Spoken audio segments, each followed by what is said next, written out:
It seems like we're seeing a huge spiritual awakening around us. This is Tony. Hope you're all doing well. We have massive YouTubers now playing a game all about Jesus Christ and his entire ministry. Here on YouTube, we have Osmongold playing it. We have Moist Critical playing it on Easter. And actually, was Moist Critical, was it on Easter? No, well, it might have been. They maybe uploaded today. I don't know. But we have two different Christian games that came out. One's going, I think both were going viral. One was called Jesus Simulator. The other one was called I Am Jesus Christ, where you play from the point of view of Jesus. I think they were both released around the time of Easter. One of them got canceled by Sony. Sony canceled one of them, but it was in a huge, like apparently, well, this is maybe their excuse. I don't know. Multiple other games got canceled with it. All right, but the other one didn't get canceled, so that's interesting. We're going to go into that, but that's not all we're going to talk about. Obviously, we're not going to just talk about the video game, Jesus Christ, or the two video games, but we're going to get into actually a number of other things as well. Some of those faking that they are Christians around us, like maybe this lady right here. Might look a little familiar. We have also, of course, the Shroud of Turin. Very interesting. I was thinking this is a huge topic with the Shroud of Turin. And I want to do that now because I feel like it's important. They literally hid the truth from us for many, many years because of their false... Apparently they did an experiment wrongly. They straight up did it wrong. And everyone believed it was accurate. And then it pointed to the shroud being from the Middle Ages when it was a flat out error that they did in their testing. And then we didn't find out about it until almost 40 years later. Actually, a little bit less than 40, but we're going to get into that. We're going to get into a ton of other insane stuff. Was there a nuclear reaction when the Shroud of Turin was created? We're going to get into that. We're going to get into actually a ton of other stuff about the Shroud of Turin that others haven't covered. We're going to get into also a number of other topics. Henry Cavill, the guy that plays Superman and in The Witcher, apparently has some really interesting things to say. We'll get into that as well. Let's just get going here. We'll start with this game, I Am Jesus Christ, that is now going viral. Here you have Osmongold playing it. You're literally living through his entire ministry from what I can tell. Seek the truth, and I away.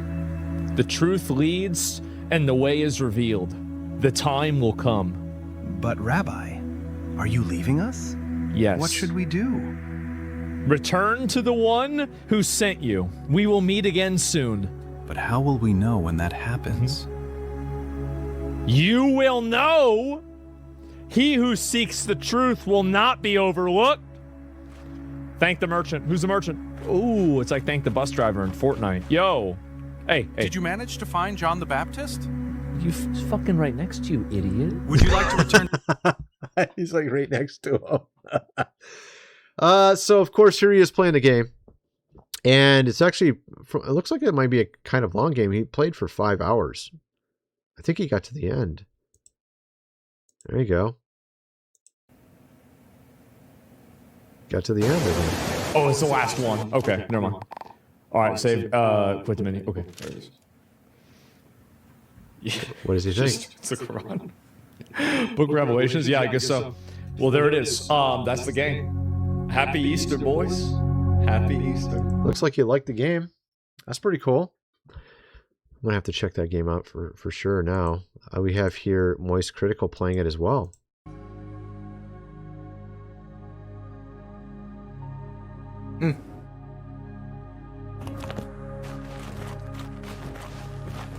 Don't wait until everything is... Everyone keeps saying that. Come closer. Instead of... Once, Let's hope... He plays, I think did he beat it faster than Asmongold? He played it only 4 hours, not 4.5 hours. All right. Are you on the cross here? I think you're on the cross. It is finished, yeah. This is him on the cross. Into your hands I commit. That's crazy, man. So he just played the game all the way to the end. It took him less time than it took Asmongold. No, we're not. His appearance Fully was back. like light, Here we go. and his Oh. Clothes were white as snow. So, of course, we're actually coming out with a game in the near future as well. So you can see now we're making a Christian game, a Noah VR, which I've talked about before, obviously, on my channel multiple times, but we're actually doing an investment opportunity if you want to check it out. Link is in the description. $400 to get involved. 33% of Noah VR profits are set aside for 700 people to get involved. We already have like 620. So, but this actually shows you that Christian games can go mega viral. This is now going viral.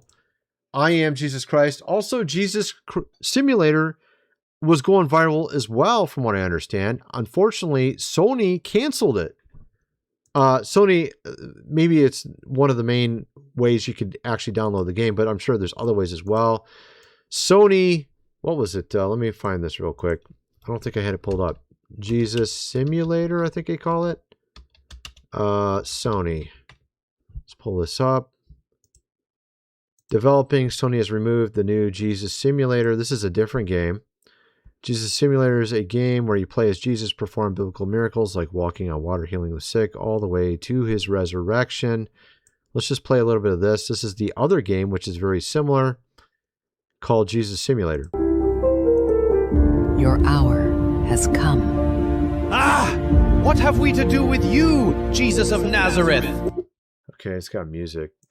Have you come? Oh, wow, this is weird. Wait 1 second here. These games are actually kind of similar, man. A little bit different, but very similar. So that's kind of cool. They both came out around the same time. Maybe competing studios. And one, unfortunately, was canceled. Maybe it'll be brought back because they're getting so much flack for it. Sony obviously stepped in it with this cancellation, but they were canceling apparently a number of other games as well at the same exact time. I'm actually thinking they might bring it back because so much flack for canceling it. Sony removed Jesus Simulator from the PlayStation Store on Easter, a game on Easter as well. That's insane. Where players take on the role of Jesus Christ on Easter? Dude, that's horrible. Just a quiet delisting on the day you'd think they'd let it ride. Oh, they're going to get some big-ass blowback from this, that's for sure. Come out of it. Wow. That's crazy, man. So, yeah. So, I guess we'll see what ends up happening with that. I put up a tweet about it as well. My researcher did also. But you get the idea. So, you have two different games. They're going viral. One of them was on the PlayStation and was seemingly canceled, but maybe will be brought back. There was actually a number of other games that got canceled as well at the exact same time. Maybe that was to hide it. I don't know. Oh, we're just canceling all these games. Put it in the pile over there. I don't know. But you have these two games going viral, and it shows you that we are in a time where Christian games are now coming out finally. So we were right all along. We've been working on this game for 4 years. We knew this was coming. And we're actually making one that will work with Oculus and also just a regular normal 3D game you can play on the PlayStation or something. We're going to initially release it on Steam in the 2D. It's technically 3D, but not Oculus form. It's going to be 3D, but not Oculus. And it's going to be about Noah. And it's basically like Indiana Jones meets Noah. It's going to be an adventure game. There's going to be like weird mysteries. There's going to be like a maze area with like minotaurs, and there's going to be dinosaurs. It's going to be really awesome, actually. Lots of action, giants trying to kill you. Go check it out. Link is in the description. But we're going to get into now what's going on with the Shroud of Turin. But I wanted to mention a couple other stories real quick. You got this Gavin Newsom's wife, and she's the one who's she's been giving dolls to her kids, her sons. I mean, not her. She's been giving dolls to her sons. And then whenever she reads a story to them, she changes the male protagonist into a female. And now apparently she wants to use the powers of the government to stop boys from becoming right. Apparently, check this out. Now, I think, or increasingly are realizing that boys are moving away from sort of the more progressive boys. They're not moving. You are moving. They're literally in the same place they've always been. You guys are moving way over into the left, like crazy town left. Okay, you're the ones moving. We're not moving, you are. Okay, that's what's going on. Straight up. And they see it and they're like, all these women, younger women, are not even, of course, marriage material anymore. They're like OnlyFans material or something, I guess. I don't know. I mean, it's getting ridiculous out there. Obviously, if you're older like me, you're like, what are you talking about? Like if you're 50, you can notice the people in your age range maybe are not like this, but look down at the 20-year range and then you'll start seeing what I'm talking about. It's gotten crazy down in that level. And she wants to use the government to stop them? Really? Wow. We need to get rid of feminism, don't we? We need to get rid of your ideas is what we need to do. We need to get rid of those. We need to bring God back into schools again. Men be men, women be women. That all that old timer stuff. Yes, exactly. 100%. Of course, this woman here claimed to be a Christian herself, pretending. And then she says, who are the problem? Apparently it's Christian men that are the problem, according to her. She said that literally like a week after she said she was a Christian. What a joke. Of course, she hangs out with Lady Gaga, who's known to not exactly be a Christian. Let's just put it that way. Here we go with the whole Shroud of Turin on Easter AD 33, April 3rd, 33 AD. The superficial image, actually would it be the 5th? I'm sorry, it would be the 5th. It would be the 5th because the 3rd is when he died. He died on the cross April 3rd, 33 AD. He rose apparently on April 5th, 33 AD. The superficial image of the resurrection of Jesus was created on the Shroud of Turin. It would take 34,000 billion watts of energy traveling 1/40th of a billionth of a second to change the chemical makeup of a fine linen shroud to leave the image that it did. We do not have that type of power on Earth. The Shroud of Turin is only 0.02 microns thin and can be scraped off with a knife. The science has proven it is not paint, it's not pigment dye, there are no brush strokes. What is most absolutely fascinating is that there is type AB blood all over the shroud, which is the priestly line of blood, which is only 6% of the world's population and connected to Jesus. There is a criminologist by the name of Max Fry who took the pollen samples from the Shroud of Turin. He found 58 pollen on the shroud. 38 of them are from Jerusalem that only bloom in the springtime during Passover. The last remaining 20 pollens follow the provenance of where the Shroud of Turin has been for the last 2,000 years. So it's very obviously from Jerusalem, and it was created at the exact time he would have rose from the dead in April, according to the science. 58 pollens puts it in Jerusalem. They only grow in the spring, exactly when he rose from the dead. This obviously is rather important. Let's just play this real quick. YouTube videos. You can watch Peter Schumacher, great YouTube videos to watch him doing this, where he can show the depths of light, the topography. And this is where I'm so thankful we have this time, because sometimes I don't have time to get to this, how wild this is, how unique it is, how unbelievable. How I explain it is a natural effect, the shroud is, of the supernatural event of the physical bodily resurrection of Jesus. Of course, exactly. It was not recreate. You can't recreate this. It's impossible. And of course, they tried to debunk it, claiming it was from the Middle Ages, and it wasn't. It was a lie for 30 plus years that they spread everywhere. I even made a video way back when, I think it was like 15 years ago on YouTube, saying that they are wrong. It is the Shroud of Turin. It is from Jesus. It is not a medieval forgery. And I even postulated maybe they took the wrong piece of cloth from the Middle Ages back that was put on it after the fire in the Middle Ages. There's people in the comment section that are atheists. No, of course not. They're scientists. They know what they're doing.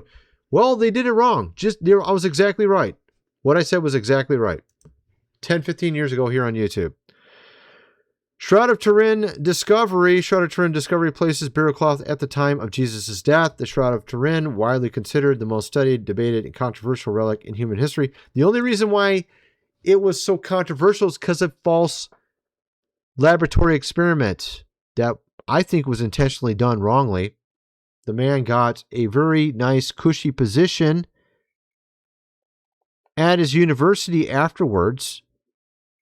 Kind of weird. The 14-foot linen cloth showed a photographic negative image of a crucified man. Is claimed by many to be Jesus' burial cloth, while skeptics hold it as a medieval forgery. And the only thing that pointed to that was a falsely done, errored laboratorial experiment, which has now been debunked, which of course they held for 30 plus years as a lie in the public. Now a biblical scholar has highlighted a previous analysis of the shroud that places it in the same season as Jesus was said to have died on the cross. Speaking on the Shawn Ryan show, Dr. Jeremiah Johnston highlighted a 1970s forensic analysis of the cloth that identified 58 pollen types. He said 38 of them are in Jerusalem in spring around Passover. Among them were plants that only grow in southern Israel, western Jordan, and the Sinai. Dust from the feet of the area of the shroud contains specific calcium carbonate from Travertine aragonite limestone, similar to the dust taken from the tomb in Jerusalem. He said the remaining pollen species traced to the shroud's documented journey over the last 2,000 years. We know Jesus is crucified is the best established fact of the ancient world. April 3rd, 33 AD. Johnston told on podcast host Shawn Ryan the date of the crucifixion is based on biblical accounts stating that Jesus died during Passover and that the following day was the Sabbath or Saturday. And interesting, of course, this podcast came out. We had April 3rd, Friday, this year in 2026, 1,993 years after the event, which was also April 3rd, Friday, Good Friday, when Jesus died on the cross. There was a eclipse during that time. There's an earthquake. We've found it on stellarium to fit perfectly because historical records show Pontius Pilate, the Roman governor who sentenced Jesus to death, ruled Judea from 26 to 36 AD. Scholars examined those years. They found that Passover fell on Friday only in April 7th, AD 30 and April 3rd, AD 33. That's very interesting because, look, I believe Jesus was born, there's a lot of evidence to back up what I'm saying here. There's a massive long video on YouTube where the guy goes through like about 30 different passages and shows a bunch of historical evidence that Jesus was born on September, of course, 11 back in 3 BC. So if he was born in 3 BC, he would have been, I think, 36 years old, right? Approximately, if it was AD 33. It could have been April 7th, AD 30 or April 3rd, AD 33. And, of course, I think it is AD 33. The pollen only blooms at Passover, springtime in Judea. I believe this is based on the evidence because I am not irrational. However, skeptics continue to point to an earlier radiocarbon testing that dated part of the fabric. This has already been debunked between AD 1260 and 1390. This was debunked because it was taken from the wrong part of the cloth.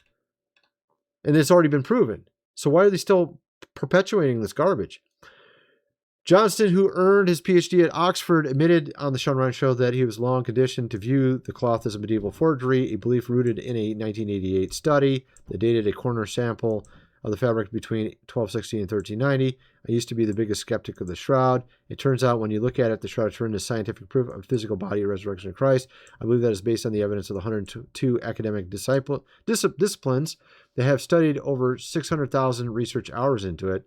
So I went from skeptic to believing it based on science. Goes into more. Let me show you this because they might explain it here as well, but I want to read the whole thing. So here we go. This is what I'm talking about. Oh, wait, is this the right one? Yeah, here we are. For decades, many clung to the 1988 carbon dating that pegged the Shroud of Turin to a medieval fake, 1260 to 1390, but the test has been discredited by modern science. The radiocarbon samples were taken from a corner edge of the shroud that has undergone medieval repairs, invisible reweaving, rather than from the original main body of the cloth. This area has also been exposed to contamination from smoke, soot, During a 1532 fire in Chambéry, with other potential bacterial biofilms accumulated over the centuries, recent reanalysis of the raw data released after 28 years shows the statistical inconsistencies suggesting the samples weren't representative of the whole cloth. Experts now agree that the dating was flawed, and calls for a retesting persist. Holding on to this outdated evidence ignores the broader scientific consensus and shows bias rather than a genuine pursuit of truth. Exactly. It's a cover-up is what it is. Groundbreaking research. And this is what I postulated back 10, 15 years ago, is that they probably took a piece that was from the medieval cloth, or it was contaminated by the fire. That's exactly what I said, and I was right. Groundbreaking research in 2022 by Italian scientists at the Institute. It's kind of funny. I'll put out a video 10, 15 years ago predicting what happens today, and it happens. Like I predicted they would put brain chips in people's minds, which Elon has done now. I predicted that like 15 years ago on YouTube almost. I called all these things right, and it's just amazing. Should have been something that was figured out a long time ago. Groundbreaking research in 2022 by Italian scientists at the Institute of Crystallography used wide-angle X-ray scattering to analyze the linen's cellulose degradation. This non-destructive method dates the fabric to 1st century AD, aligning precisely with the time of Christ. Results are fully compatible with a 2,000-year-old relic. Environmental contamination explains discrepancies with the 1988 carbon dating. No medieval artist could have sourced or aged such an ancient linen. Further, there's no way they could have made it anyways. Pollen from plants native to Jerusalem, blooming. We already covered that. Traces, including species. We already covered that.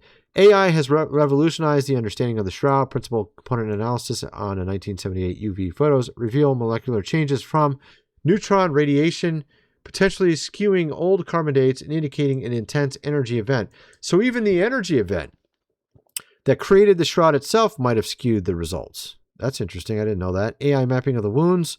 Blood flows confirms details like a crown of thorns, side spear wound, scourging consistent with Roman crucifixion, not medieval artistry. Reconstructions depict a Middle Eastern man in his 30s, battered in ways matching biblical descriptions. The image is superficial on the top, microfibrils of linen threaded just 500 nanometers deep. That's thinner than a soap bubble. For perspective, a human hair is 80K nanometers thick. Wow. So your hair is 160 times thicker than the image on the threads. That's how thin it is. This isn't paint, dye, or ink. Obviously no brush strokes. It's impossible. No natural process accounts for it. ENEA Labs in Italy calculated it required 34 trillion watts of vacuum ultraviolet radiation in a flash lasting 1/40th of a billionth of a second without scorching of the cloth. So this makes sense too. If you look at the book of Adam and Eve, the life of Adam and Eve, it talks about humans glowed. You have also Moses when he went up on Mount Sinai, he glowed, his face glowed. And actually, if you look at science today, humans beings actually glow. I don't know if you know that or not. A very, very, very dim glow, but we glow. That's been proven as well. But it's so little, it's undetectable almost. So humans do actually glow a little bit.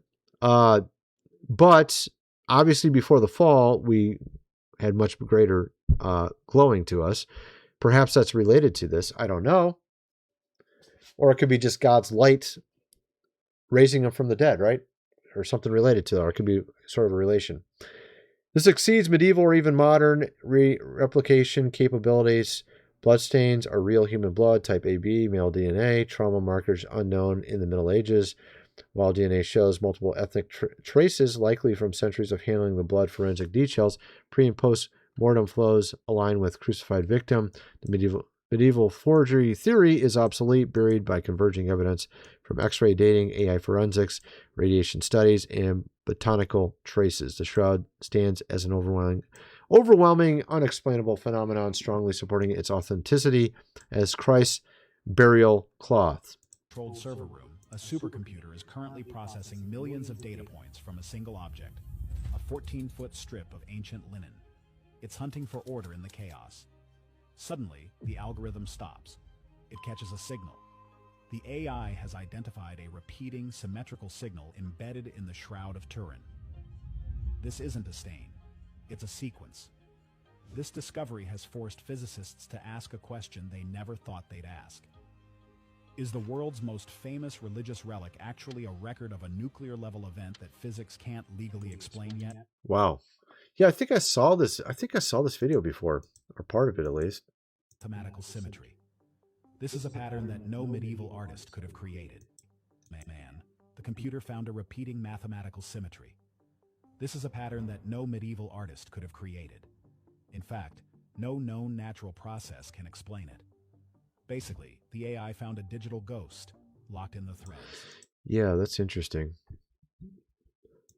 So, of course, obviously, there's going to be atheists that just refuse to believe it no matter what. Doesn't matter how much evidence you provide, it will not be believed. When the apostles Peter and John entered the tomb, they found not one but two cloths. One of them was the Shroud of Turin, the other, the Sudarium of Oviedo, proof of the passion of our Lord. Modern academics tried to disprove it, but failed. The Sudarium is further proof of Christ's passion, and here is all the evidence scientists found after studying it. It's referring to the cloth that they wiped his face with. Read the Gospel of John. When Peter and John run into the empty tomb, they don't just see a missing body, they see a crime scene. They document exactly two cloths, the larger burial linen, the Shroud of Turin, and the smaller cloth, which had been wrapped around his head, folded and set apart. The second cloth is the Sudarium of Oviedo. Jewish law demanded that if a man's face was brutally disfigured, it had to be covered immediately. The Sudarium doesn't have a miraculous image on it. It is a terrifying blood-soaked rag used to hastily wipe the shattered face of the Messiah before he was wrapped in a shroud. Modern forensic science put both cloths under a microscope. The results made skeptics sweat. They both contain rare type AB blood. The Sudarium is soaked in a specific mixture of 1 part blood, 6 parts edema fluid, the exact biological result of lungs filling with fluid when a man dies of asphyxiation on a cross. So that's how he died, according to this. There are exactly 120 points of coincidence between the bloodstains on the Sudarium and the Shroud of Turin. 8-centimeter nose length matches.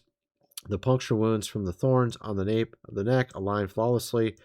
The pollen trapped in the fibers tracks the exact escape route of the Christians fleeing the Persian and Muslim conquest, Jerusalem. What is this? The puncture wounds from the pollen trapped. Oh, the pollen trapped in the fibers tracks the exact escape route. Okay. Finally, Spain, where they had been guarded in Camera Santa since 718 AD. It's talking about it moving to different places. The mathematical probability of the two independent medieval forgers faking this exact microscopic alignment is absolute zero. Apostles didn't hallucinate the shroud and the Sudarium. They walked into a cold stone tomb and found the physical blood-soaked evidence of the greatest rescue mission in human history.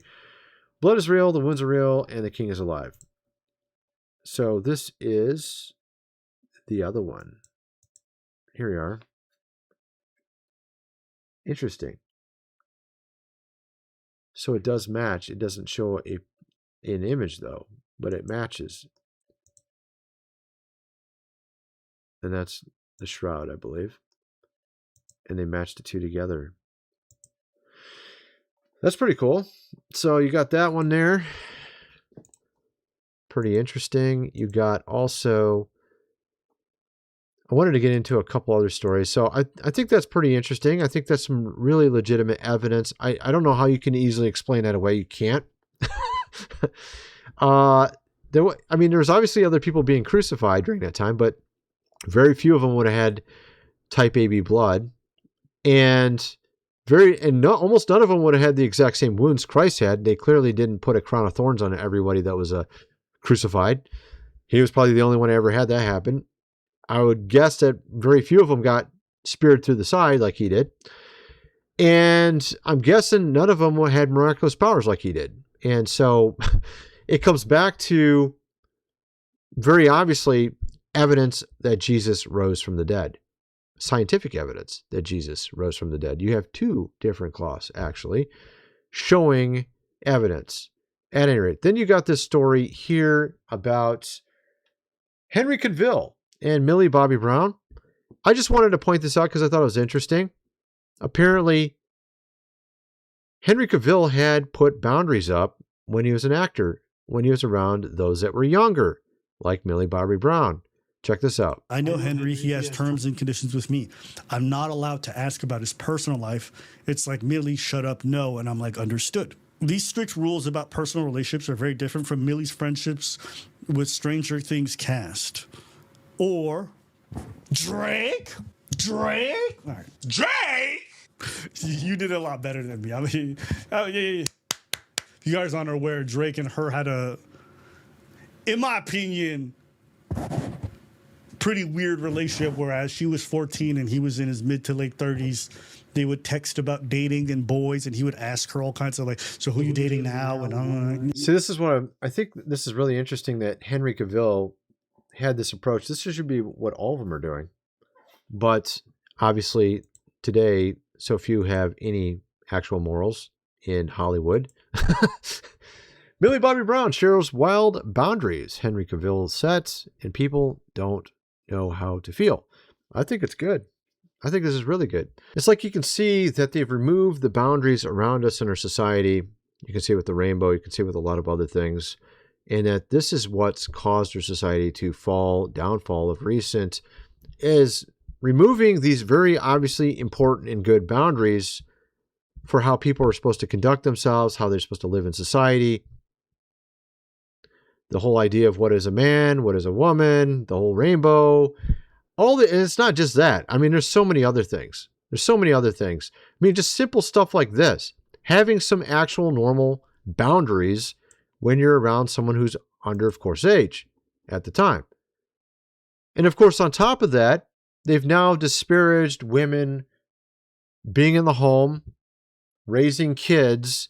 I thought this was an interesting tweet what this lady put out. If I stay home and raise my own children, I'm a loser and not ambitious, according to the world. But if I hire or pay another woman to raise and take care of my children, for me, then I am empowering women and I'm empowered myself. If that same woman stayed home with her children, she would be a loser. But if she takes care of my children, she is not. If we both switched and raised each other's children for a paycheck, we would be successful, ambitious girl bosses. But if we do it for our own children, we're losers. This is the kind of retarded logic you have today in society. There's a reason why you usually see men, of course, in charge of things. And there's a reason why those at the top have decided to try to swap that, because they want to be in power and they want us to be having trouble in our society. Those that don't care about our country, changing and moving the boundaries in our country, in our society, so that it falls apart, so that it's degraded. And you get the idea. At any rate, that's my video. I'm kind of wondering what some of you guys think about all this. Let me know in the comment section below, and thanks for watching.